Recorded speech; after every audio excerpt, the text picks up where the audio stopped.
कभी कभी सच इतना जहरीला होता है कि लोग उसे छुपाने के लिए भी जहर का ही साथ लेते हैं।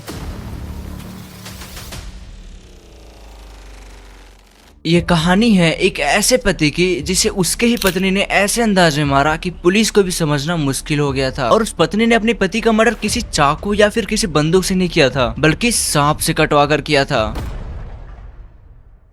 हे guys, as you are know my name is Shivam and आज जो मैं केस स्टडी आप लोग के लिए लेकर के आया हूँ ना, ये आपने कहीं ना कहीं पक्का कभी ना कभी इंस्टाग्राम या फिर कोई ना कोई सोशल मीडिया प्लेटफॉर्म पे जरूर सुना या फिर देखे होंगे। Yes guys, I am talking about Amit murder case. ये कहानी शुरू होती है मेरठ के एक छोटे से गाँव अकबरपुर सद्दत से। अमित कश्यप 25 साल का सीधा साधा मजदूर दिन भर मजदूरी करके अपना और अपने छोटे से परिवार का भरण पोषण करता था। अमित जहाँ पे पहले काम किया करता था वहाँ पे उसका एक बेस्ट फ्रेंड भी था जिसका नाम अमरदीप था। वो दोनों की दोस्ती बहुत ही ज्यादा गहरी थी, इसलिए अमरदीप कभी कभार अमित के भी घर पे आया करता था। और उसी बीच जब भी अमरदीप अमित के घर पे आता था तो उसकी दोस्ती उसकी बीवी रविता से हो जाती है। और धीरे धीरे अमरदीप और रविता को एक दूसरे में इंटरेस्ट आने लगा था और वो लोग आपस में बहुत ही ज्यादा कनेक्ट होना शुरू हो गए थे। इसलिए क्योंकि उन्हें कोई टोकने वाला भी नहीं था, क्योंकि अमित अपने काम के सिलसिले में घर से बाहर गुजरात गया हुआ था। जब अमित का काम खत्म हुआ और जैसे ही घर लौटता है वो अपने घर पे एक ऐसा मंजर देखता है जिसे देख के उसे खुद से भरोसा ही टूट जाता है। वो अपनी बीवी रविता और अमरदीप को एक साथ एक रूम में देख लेता है। फिर क्या होना था, उन सभी के बीच लड़ाई होता है। फिर रविता और अमरदीप दोनों अमित से माफी मांगते हैं, फिर अमित माफ भी कर देता है। लेकिन ये बात यहीं पे खत्म नहीं होती है। रविता और अमरदीप के मन में बैठ गया था कि अमित को रास्ते से हटाना होगा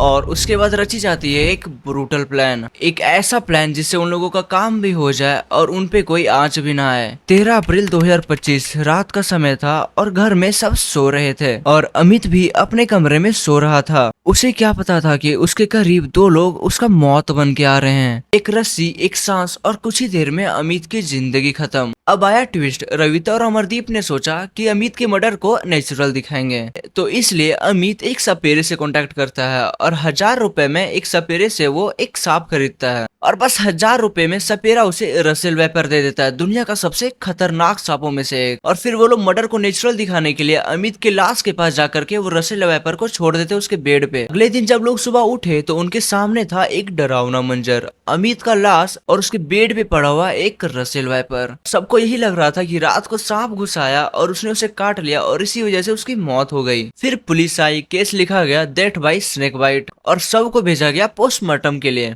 और जब 2 दिनों के बाद पोस्टमार्टम रिपोर्ट आता है तो लोगों में अफरा तफरी मच जाती है और धमाका शुरू हो जाता है। पुलिस ऑफिसर पोस्टमार्टम रिपोर्ट देखकर बोलते हैं मौत सांप काटने की वजह से नहीं बल्कि गला घोटने की वजह से हुआ है। उसके बाद पुलिस अपने इन्वेस्टिगेशन में लग जाते हैं और जांचना शुरू करती है कि इस घर में सबसे ज्यादा कौन रहा है। और फिर सबके फोन रिकॉर्ड्स निकाले जाते हैं और सबसे ज्यादा रिकॉर्ड अमरदीप के कॉल का आता है। एक महीने में 300 प्लस कॉल्स, रात के 2 बजे, सुबह के 5 बजे, मतलब कि दिन दोपहर हर टाइम बस उसी के कॉल के हिस्ट्री थे। जब अमरदीप से पूछताछ की गई तो अमरदीप बोला कि मैं बेकसूर हूँ। वो पहले मना करने लगा, लेकिन जब पूछताछ रविता से हुई तो वो नर्वस होकर सारे सच उगल देती है। फिर क्या, दोनों का कॉन्फेशन मिल गया और केस बन गया और उन लोगों पे आईपीसी 302 का धारा लगा जिसमें हत्या होता है और फिर आईपीसी 120 भी लगता है क्योंकि उन्होंने साजिश जो रची, और साथ ही साथ आईपीसी 201 भी लगता है सबूत मिटाने की वजह से। अप्रैल के एंड तक दोनों एक्यूज को जेल भेज दिया गया। रविता और अमरदीप के लिए ये कहानी खत्म हो गई, लेकिन अमित के लिए वो तो सिर्फ एक सवाल ही बन गया, क्या मेरा प्यार सिर्फ एक जहर था?